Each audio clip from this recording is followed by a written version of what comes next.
Some games bury themselves so deep into your brain that no matter how many years go by, you can instantly recall the first time you played that game and how it made you feel. And Command & Conquer Generals is one of those games.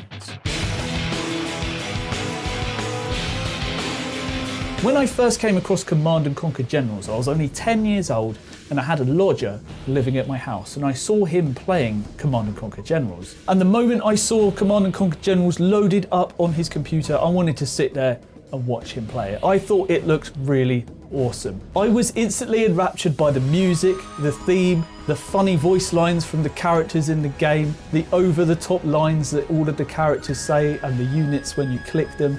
And I just thought it looked like a really fun game.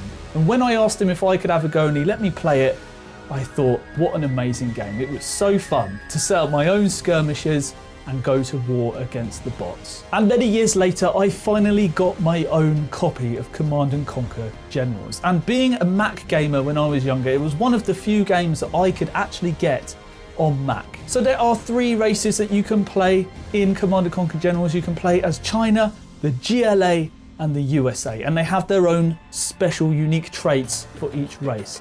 For instance, the GLA have some tunnels that you can dig, so you can pop out between your tunnels, send units between the tunnels. Units in general are cheaper on the GLA, it's easier to get lots of units, and they can salvage and increase their damage output of special units like the tank. The tank gets more powerful if you pick up that salvage. On top of that, they can use anthrax to poison the enemies, and they have terrorists that go in and blow themselves up to blow up enemy tanks. China has nuclear weapons, it has flamethrowers, it has planes. And above all else, it's got some great voice lines. We will live in prosperity. And the USA has a giant laser beam, cold fusion reactors, and future technology. Now, Command & Conquer Generals was just the base game, and Command & Conquer Generals 0 Hour was the expansion, and it brought in a plethora of new generals and specialties to each race. For instance, you could play as China, and then you could play as the China Tank General. You could play as the China Infantry General. You could play as USA, but then you could play as the USA Super Weapons General. And it was broken down like that. And I used to like to try and figure out who I could pick and who was the easiest target for me to beat on hardest difficulty.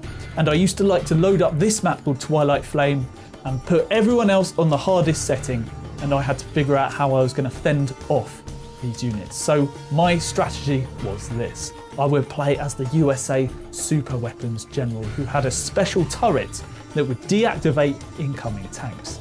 And to make this even easier, you could put the enemies as the Tank General. So they're bound to send tanks at you, and you're going to turn them offline. This was my cheeky way of being able to beat this map on all the hardest difficulty of everyone against me. And the USA has its own specialty of generating income, and that was you could put down these supply drop pads and then money would be shipped in every couple minutes or so. So gameplay wise, it's very reminiscent of StarCraft and Warcraft, and unlike other Command & Conquer games, which I did just bounce off very quickly, is the fact that you can build anywhere. You can build wherever you please. And I did have a little go on older Command & Conquer Generals games. You had to build in certain places. I did not like that. I like to build as I see fit. And building units, it feels, to this day, it feels very easy to play, just like any other RTS. You can hotkey it, you can press the hotkey, units get built, you can group them together, and there doesn't even seem to be a limit on how many units you can select in one go, which is quite cool for an older game. There are some limitations which are kind of irritating if you're used to modern RTS games, such as when I use the attack move function. Typically in, say, StarCraft 2, you press the attack move and it would attack anything in that path that you set, and that includes buildings. But in Command & Conquer Generals, for some reason, they completely ignore buildings. So I might amass an army, attack move into their base, and they have not attacked buildings. And to win the game, you need to destroy all the buildings. So this can get particularly annoying. Another thing that's missing from Command & Conquer is the ability to queue up commands. For instance, I might want to send a worker to build one building and then build another building following that. So and typically you would press and hold shift and queue up what you want to be done. But in Command & Conquer, this does not happen. As soon as you try and hold shift and build something, the unit will just go and do the second thing and ignore the first thing that you told it to do.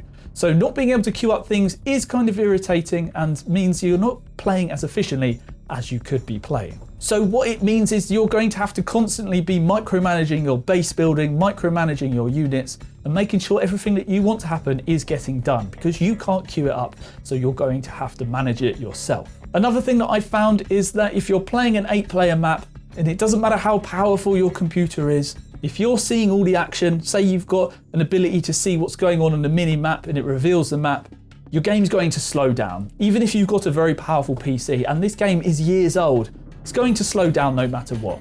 Don't know how to increase the performance there, but other than that, the game runs really smoothly. And what makes Command & Conquer Generals unique is its super weapons. You don't typically get this in other RTS games like StarCraft or Warcraft, but each race has its own super weapons. So, like I mentioned earlier, the USA has a giant laser. China has nuclear weapons, and the GLA has anthrax and Scud missiles. So those missiles will poison the area, and these are unique to each race. There are quite a lot of units to experiment with, certain upgrades that you can get, and there's special general points that you can spend for unique abilities, almost like playing Age of Mythology where you get god powers, but in this you get general powers. So that might be to spawn in some units wherever you want on the map. That might be to steal money from the enemy's supply lines. That might be to send in artillery. That might be to send in a giant plane. These general abilities are fun, and they're a way to mix things up and cause some damage unexpectedly, except they are annoying when they happen to you. Another thing that I really like about Command & Conquer Generals, and I wish you could actually implement in other RTS games, is the ability to choose the speed before you create the game. So I like to play the game on speed 40, but you can choose to play it faster if you want a faster gaming experience. Or if you want to learn RTS and learn Command & Conquer Generals at a slower pace, you can slow that pace down so you've got time to make the decisions that you need.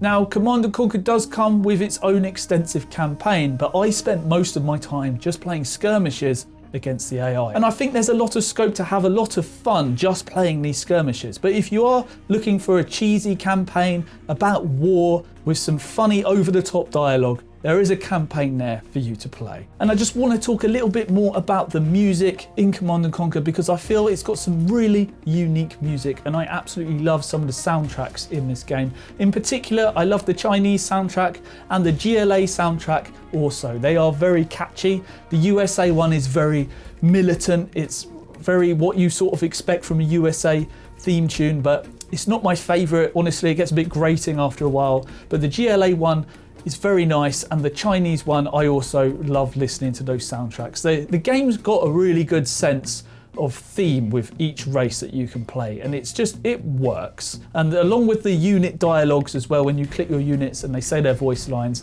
they're very over the top, it's cheesy, it's funny, but it does just work, and it makes the game feel alive. I also like how different each race is, even just in terms of how they collect money. For instance, the USA gets a big helicopter that collects supplies, and you can send them cross map, take supplies from your enemy's side of the map very quickly. The Chinese get trucks that collect supplies. The GLA get peasants that need new shoes, and they collect their resources, but you can build them very quickly and you can get lots of them. So there's a lot of variety in this game, just in the 3 races that you can play. You can also choose to limit the amount of super weapons built before you play the game, or you can choose to have an unlimited amount. So you might want to be China and have 10 nuclear missiles on your side of the map. Use them all at once and blow up your enemies. Or you can limit it to 1 super weapon and then focus more on those little battles around the map and make a more strategic victory that way. There's also these medals that you can get that I was obsessed about when I was younger, that you can find on the skirmish menu when you're setting up your game. Medals for winning a set number of games. You can get individual stars on each map for winning against the hardest difficulty and the maximum number of players. There's a lot of things that you can complete here, and this was all before achievements were a thing. This is this game's own version of achievements, and when I was younger I absolutely loved trying to pursue to get these.